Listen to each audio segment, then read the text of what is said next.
হযরত বিলাল রাদিয়াল্লাহু আনহু যখন যাওয়ার সময় এসে গেছে, আজরাইল এসে বলে, ও বিলাল, আল্লাহ আপনাকে সালাম দিয়েছেন, সালাম গ্রহণ করুন। আমি আজরাইল সহ সমস্ত ফেরেশতারা আপনাকে ভালোবাসে। শুধু তা না, আমি আর একটা জিনিস আপনাকে জানাই দিতে চাই। আল্লাহ এই কথা বলেছেন যে মহান আল্লাহ রাব্বুল আলামিন আপনাকে ভালোবাসেন। হযরত বিলাল রাদিয়াল্লাহু আনহুকে মারে আর জোরে জোরে আল্লাহু আহাদ বলে। কালা বিলাল লাল হয়ে যায়। আবু বকর সিদ্দিক রাদিয়াল্লাহু আনহুর কাছে দিয়ে যায় আর দেখে বলে, বিলাল, আমাদের আল্লাহ এমন আল্লাহ, আসতে বললেও শুনে। ও বিলাল, এত জোরে বলার দরকার নাই, তোকে মারবি বেশি, তুমি আসতে বলো। হযরত বিলাল রাদিয়াল্লাহু আনহু বলেন, আর বলবো না। পরের দিন আমার তাকায় দেখে বিলাল রাদিয়াল্লাহু আনহুকে রক্তাক্ত করে মরা লাশের মতো রাস্তা দিয়ে টানে। উনি জোরে জোরে আল্লাহু আহাদ বলে। যত জোরে মারে তত জোরে আল্লাহু আহাদ বলে। হযরত আবু বকর সিদ্দিক রাদিয়াল্লাহু আনহু বলেন, বিলাল, তোমাকে না কালকে নিষেধ করলাম কইও না, তুমিও বললে বলবে না, এখন বলো কেন? আর বলবো না। এর পরের দিন হযরত বিলাল রাদিয়াল্লাহু আনহুকে আবার দেখেন তারা মারে আর তিনি জোরে জোরে আল্লাহু আহাদ বলে। হযরত আবু বকর সিদ্দিক বলেন, বিলাল, তুমি না ওয়াদা করো যে আর বলবে না, তো বলো কেন? হ্যাঁ বিলাল, আল্লাহ রাব্বুল আলামিন তুই এমন আল্লাহ, আসতে বললেও শুনে, তুমি এত জোরে বলে কেন?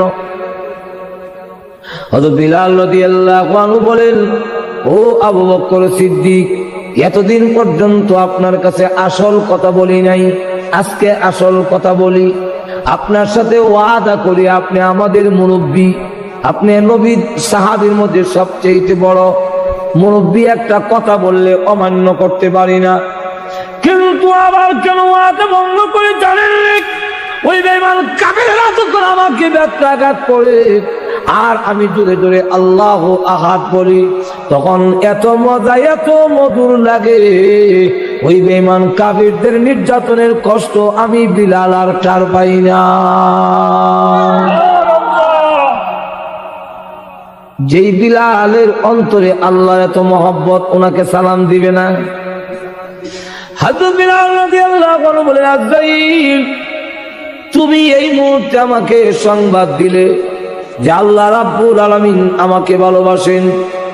আমি আল্লাহ রাসূলের হাদিস শুনেছি, রাসূল বলেছেন, আল্লাহ যাদেরকে ভালোবাসেন মৃত্যুর সময় কোনো দরখাস্ত করলে ওই দরখাস্ত পুরা না হওয়া পর্যন্ত আজরাইল গায়ে হাত লাগায় না। আজরাইল, তুমি আমাকে বলছো আমি মৃত্যুর জন্য প্রস্তুতি নেওয়ার জন্য, জানো না মুসলমানকে মৃত্যুর প্রস্তুতির জন্য সময় দেওয়ার দরকার নাই। যতজন মুসলমান আছে প্রত্যেক মুসলমান 24 ঘন্টা মৃত্যুর জন্য প্রস্তুত থাকে।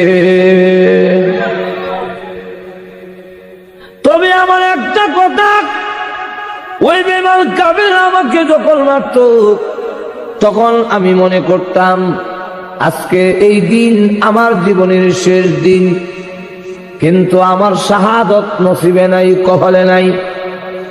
এখন আমি চাই এমন ভাবে মৃত্যুবরণ করতে। আমি এখন 4 রাকাত নামাজের নিয়ত বাঁধবো।